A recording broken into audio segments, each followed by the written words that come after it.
Welcome back to the Reidel Law Firm Odyssey channel. We've covered a lot in the past on some different franchise topics, joining a franchise, understanding some parts of your franchise agreement. Today I want to chat about how to exit your franchise agreement, how to leave your franchise system. It is not my favorite topic, I'll be honest with you, but in the uncertain economy lately, it is something that has been coming up in our firm.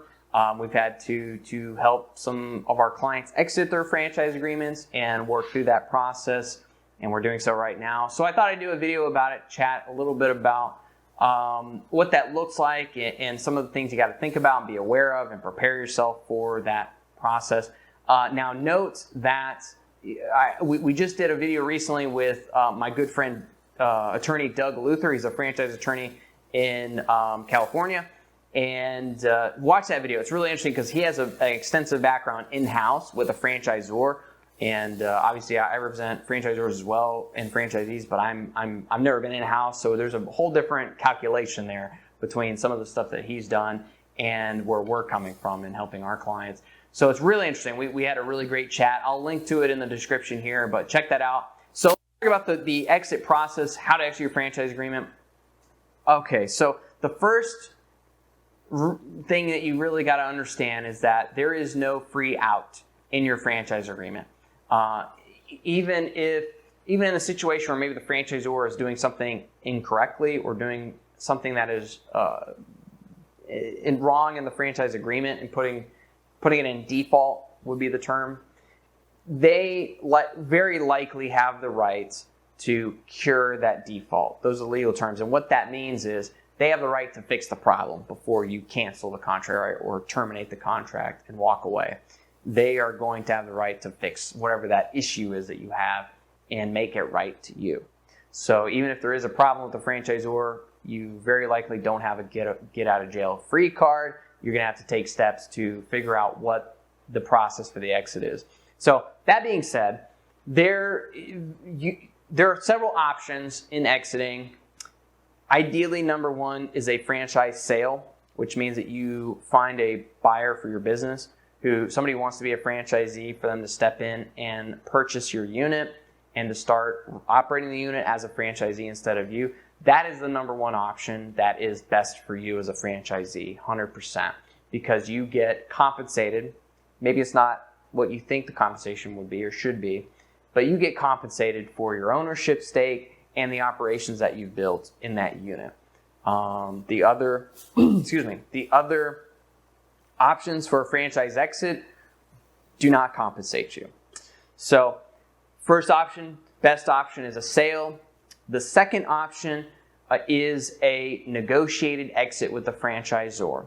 So a negotiated exit with a franchisor means that you go to the franchisor, tell them this is not working out, explaining the rationale, the reasoning behind that, and then discussing with them what it will take to exit friendly, right, amicably, in a friendly manner, that you shake hands and part ways. That could be as simple as turning over the unit, probably without compensation, right, depending on the system and some of the terms in the franchise grant, to the franchisor or to another approved operator, and just walking away cleanly. Maybe the exit requires liquidated damages, which is an exit fee. So now you're discussing what that exit fee is and how to make that reasonable for you as you exit. Usually it's 5 figures or more. I've seen some franchisors kind of go way overboard on a franchisee who is failing financially and come back with a 6-figure liquidated damages fee. And those are not fun to negotiate because it's like they're in a whole different solar system than we are in that conversation. So yeah, that's the negotiated exit, is working out those terms. It is almost always going to involve a compensation from the franchisee to the franchisor, so some type of monetary payment or giving up some of the inventory or equipment or the operations without compensation to the franchisor. So just prepare yourself. If you're in that situation, even in a financial situation where you have to close because you're running out of funds, right, cash flow negative or something, there's very likely going to be some damages on the tail end of that we'll have to negotiate with the franchisor. So negotiated exit is the second option. Last option of the three most typical is an abandonment. This one is absolutely not favored. We try to discourage our clients from this as much as we can because of the potential risks that come with an abandonment of the business. So an abandonment of the business is exactly that. It means you are walking away from the business, closing the door forever, and just walking away without a care. You don't care what happens to it. You are not putting any money into it. You're not opening the door. You're not operating. You are walking away and you are done. So when that happens, there are a lot of things behind the scenes that happens.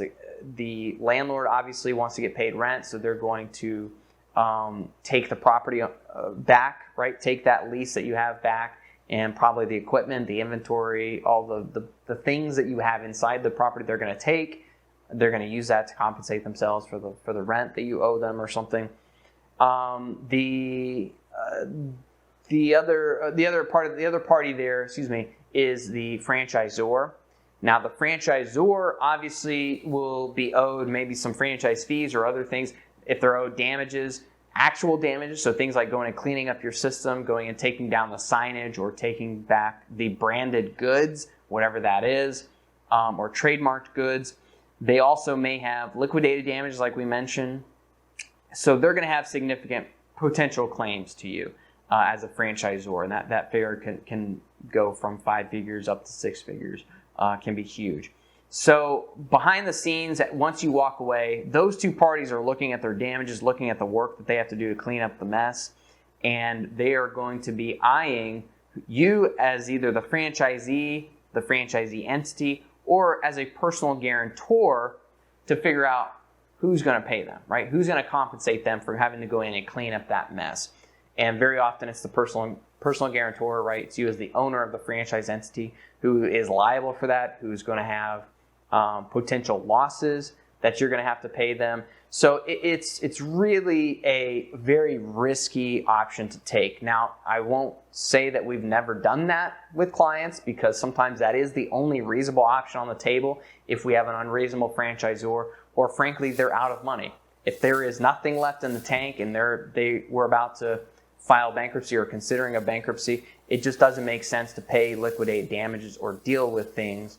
We usually try to negotiate with a franchisor, but if those negotiations break down, then obviously we have to consider the abandonment, because that's what's best for the client in mitigating their financial losses. And I will say that it is common after an abandonment or soon after an abandonment that a bankruptcy filing comes soon after. Now, bankruptcy filing is it's not the end of the world, right? It is not something that is good, obviously, but it is something that will help you in the future, right? You can escape those debts. It's there for a reason. And if you are an entrepreneur, a business owner who had a bad break, or there was a recession, business bankruptcy is there for a reason. It's there to help you escape those debts and to reset your life, right? So use it. And that's what we counsel clients on. We don't do bankruptcy filings, but we work with attorneys who do, and we will counsel you through those decisions and connect you with those right people and attorneys to do that. So those are 3 options. It's something that's going to be really, we're going to be discussing a lot in the near future. Because I already see an uptick in franchise exits with the uncertainty in the economy. And I think later we'll probably do a little deeper dive in how to negotiate that exit with the franchisor. I just wanted to lay out the process and really your 3 options. When you're walking away from a franchise, whether that's through a mutual termination, a negotiated exit, or an abandonment or a sale, just understand that if you are having to rush the process, and you are in a position where your cash flow is already drained, it's going to be much more difficult for you to reach terms that are really, whether acceptable or are reasonable for you. The faster you have to go, the more you're going to have to sacrifice. So if you're in a position where you see that tough times are coming and your cash flow is starting to turn red or getting close to it, I encourage you to look at that process, as soon as possible, and start planning that out 3, 4, 5 months in advance, so that you don't get pushed up against the wall and have to do a short sale, or you have to go and do an abandonment, or you have to go and give the franchisor a bunch of money because you can't keep the doors open any longer, right? And you're cutting your losses. So it's something to think about. Plan ahead. Try not to back yourself into a corner. Give us a call if we can help you. We talk through this process with folks quite often lately. Again, it's not my favorite conversation to have because it's not fun, right? It's a lot of fun starting a business and helping people be the best business they can be and be successful. Whenever that turns south, though, we're there to help you. Again, that's our job. So we're going to be there for you. It's tough, but that's what we do. We make your lives as easy as possible in understanding the franchise agreement and negotiating with the franchisor on your behalf and trying to make that exit reasonable for your circumstances. So if we can help you do that, reach out to Reidel Law Firm. We'd love to chat with you and counsel you on those difficult decisions and be there to guide you through it. So we'll talk to you next time.